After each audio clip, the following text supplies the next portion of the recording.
You're listening to NFRN The Drive, your place for NFRN, NASCAR, and motorsport news. Hello again, everybody. Colin Denton here with another edition of NFRN The Drive. Hope you all are enjoying your holidays. A Merry Christmas Eve to you all. And we're going to keep this episode short so that we can get into the racing as soon as possible and you can all go spend time with your families. We'll start off with some highlights from our last race weekend at Knox Raceway. We'll start things off with the NFRN Elite Cup Series. Adam Mundinger and John Arndt leading the way. Trouble in the first corner though. Julio Caesar trying to dig it down deep into turn 1 and gets a couple of cars involved as he makes contact with them. One of the big points contenders, Brad Stover, swings wide into the corner trying to avoid the accident. Ends up in the gravel pit, going to lose a few spots there. And then later on, Johnny Gardner and Jack Porkins. Gardner trying to avoid the incoming car of Carranza into pit lane. Ends up hitting Jack Porkins, turning them both into the wall in the final turn. And that would be the last real incident we'd see all day. All the action then revolves around the leaders. A few pit strategies. William Brock staying out for one stop, John Arndt staying out for the next.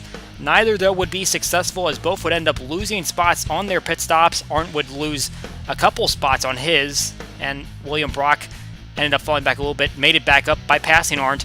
But it would be Adam Mundinger who wins from the pole at the road course of Knox. Chris Harley would come in second place, a great run for him after several mediocre starts earlier in the season. William Brock and John Arndt and Cody Hagan would round out the top 5. Some of the big hitters in the points competition, Brad Stover and Jack Porkins finishing outside the top 35. As it relates to the playoffs, William Brock, Adam Mundinger, and Rampage leading the way as 9 drivers hold 1 win each. 3 drivers are currently going to get in on points at least, as we still have 4 races remaining in the regular season. Aiden Shepard, Jack Porkins, Bernadette Barros, and NASCAR Fan 19 just barely trying to hold on. Jake Baskinger getting that final spot at the moment, just 1 point ahead of Shepard. And we also take a look at the Amateur Cup Series race at Knox, which preceded the Elite Cup Series race.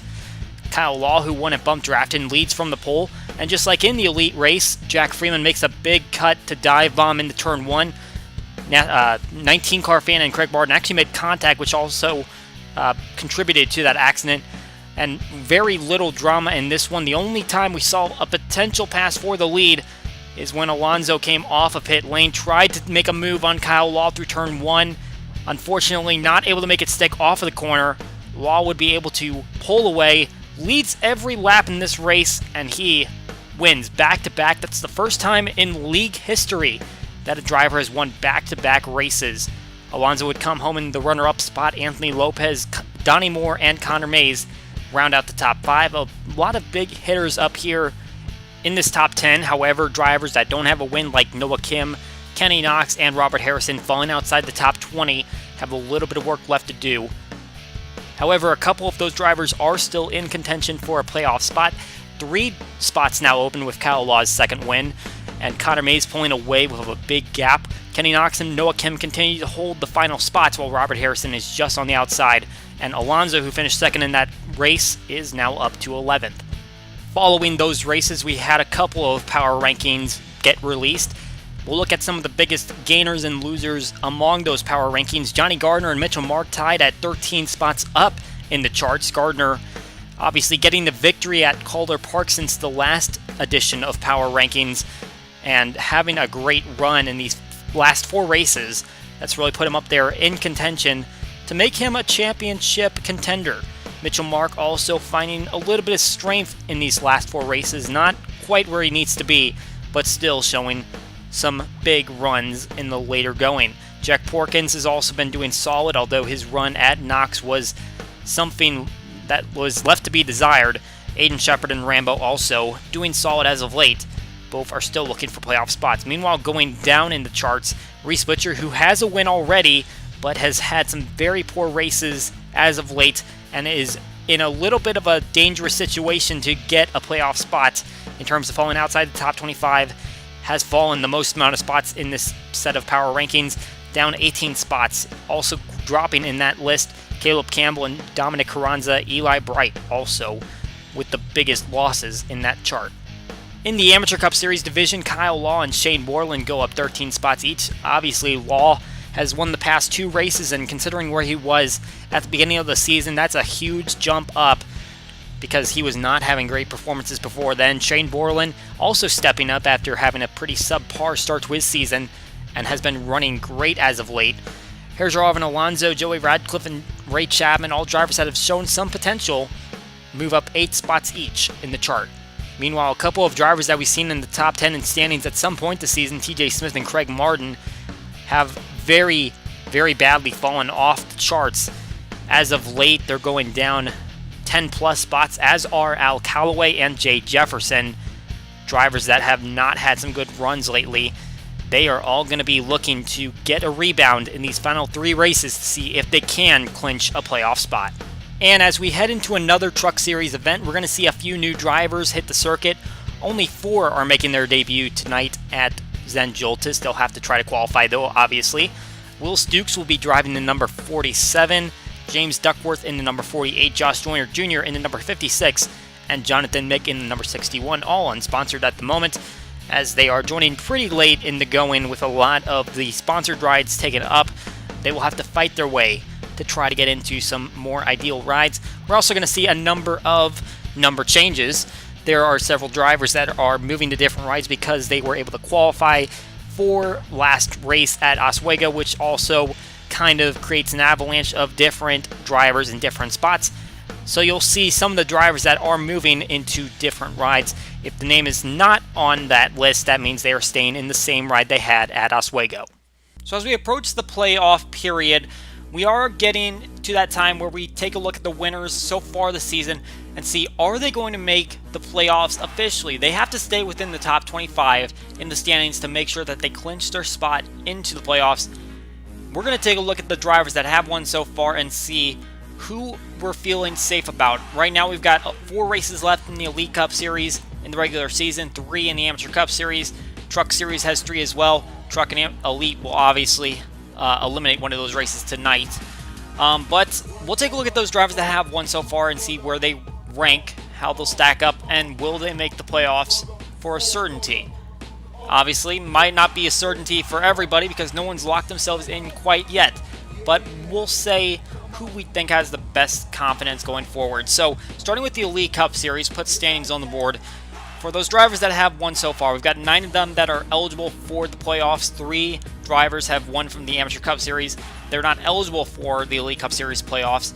These 9 drivers, though, have a chance, and so far they're all in the top 25, but it's not looking so safe for everybody. Within the top 10, I think that the 5 drivers up there have a solid shot of making it. I think that if they're able to stay out of trouble, get solid performances throughout these final 4 races, they should be locked in. More of the trouble comes down when you get to Stuart Gradden, Philip Fry, Reese Butcher, Amethyst Ashley, and especially those bottom 2. They have got to step it up a little bit because you do not want to have a bad finish in these final 4 races that could put you even closer to the cut line where you have to keep working at it and you're going to have that stress on you for that entire period. Better just to get up there in standings, make sure that you have that lock in at least 1 race in advance. You don't want to come down to that last race and still have to fight your way into the top 25 in standings. We'll see how those drivers are able to perform. At the moment, though, I think Reese Butcher and Amethyst Ashley have the most to be concerned about, and I think that drivers up near the top, like in the top 3, 4, 5 in standings, I think that those guys will be safe. They might be able to get in within 2 races. We'll move on to the Amateur Cup Series now, and at the moment, it seems like these guys all have it figured out. We've got 2 drivers that have 2 wins this season, and everyone that's won so far in the Amateur Cup Series that's a regular are all in the top 10. I think that's the probably the safest group as a whole to all go to the playoffs. Obviously, I don't think that all of them are quite there yet because there are some that are not even a race away from the cut line, just based on points. Donnie Moore's 2 races ahead. Chris Hawley's probably 3. He's probably in a position where he could get himself locked in after the next race at Mirage 2.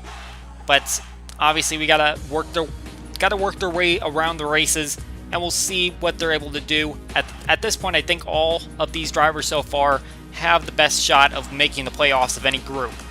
And in the Truck Series, I think that you're seeing, well, at the moment, there's so few races, the points gap is still so narrow, that it's hard to even give confidence to any of these guys. I think the driver that probably has the most confidence is the points leader, Clint McComb.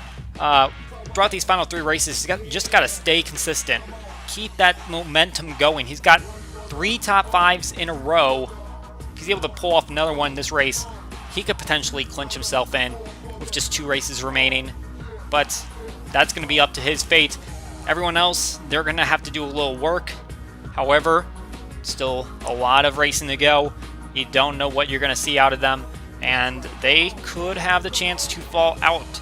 That's a little bit concerning. We'll see in just a few races' time. And we'll move on to a few extra announcements just to get into before we get into the racing for tonight. The first thing you'll need to know is that the NFRN Truck Series part-time signups are closing for race number 7 in 2 days' time. So December 26th at 8 p.m. Eastern Time is when the next set of applications will close down. And that is open to anyone that is not a current member of the league, cannot be racing in any other division at the moment, or already have a ride in the Truck Series, either full-time or part-time. That next race will take place at the only road course on the Truck Series schedule at Mayville. As we approach the end of the regular season, 24-hour race signups will be closing down very soon as well. That will take place around Elite Cup Series Race 16, so a little bit of time left, but not too much. This race, taking place in the off-season between Season 2 and Season 3, is a race that includes teams of 3 to 5 drivers that will rotate throughout. And you can form these teams in 2 different ways. You can build your team and sign it up, have their email on hand, because I have to know that they are a part of this team, and they have to be an active NFRN driver. Part-time truck drivers do count, so if you do sign up for a spot that you don't have at the moment, you can still sign up for this event. But obviously, drivers that end up on teams, you got to have their email, because I have to know that they are a part of the team. If you cannot form a team with other drivers, you can be put on an auto assign list, and that way I will put you on a team with hopefully drivers that also want to be a part of that manufacturer. And there are several to choose from, so you might not get your choice, but I will try to form them based on everyone else's choice, and there are a few that are on the waiting list. You can get on that waiting list as well and still look for a team. That is just a way to make sure that you will be a part of this event later on. If you need more information, the 24-hour race link to a video that will take you to the sign-up page is down in the description. Also in the description is the NFRN ASCA League Discord, which is a great place to get connected with the other drivers of the league, get your news fast, figure out what is happening when, early access to news articles, and figuring out when the races will be. That is all posted there, and you are able to join with a Discord account, which is easy to sign up for. So the Elite Cup Series and the Truck Series drivers are getting ready to hit top speed at the longest circuit on the NFRN schedule, Zen Joltis. This is going to be an exciting race to watch, and it's going to be a huge wild card for those drivers today. We'll see who's going to be the next drivers that are going to make the chase by getting a win tonight. So for NFRN and RVM, my name is Colin Denton. Good night and good riddance. No!